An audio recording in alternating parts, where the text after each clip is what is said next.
What do you get when you cross an alligator with a turtle and they're both in really bad moods? Confused? Well, the answer is this guy, the alligator snapping turtle.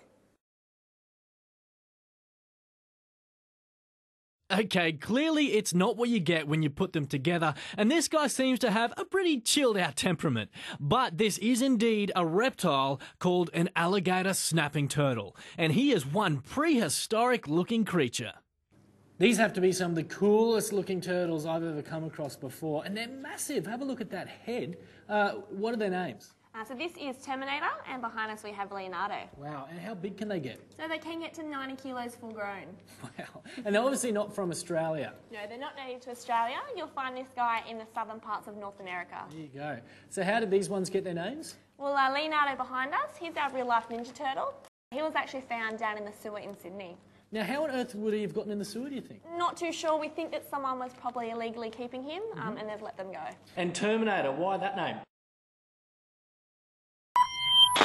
He got his name from back in 2000 when the reptile park burnt down. He was actually found by the fire brigade and he was trudging through the embers coming out. So he was one of only 3 animals to survive that fire. The shell of an alligator snapping turtle has raised ridges running from front to back, similar to an alligator. That's where the alligator part of the name comes from. The snapping part comes from the incredible force of their jaws as they snap their prey in half, and the turtle part is because, well, he's a turtle. Leonardo and Terminator have a pretty cushy lifestyle. Here in captivity, their meals are served up on the end of a giant pair of silver tongs. These brutes know they don't need to work hard for their food, which is why their table manners look more sluggish than snappy. But in the wild, they have to be a little more cunning to catch their tucker.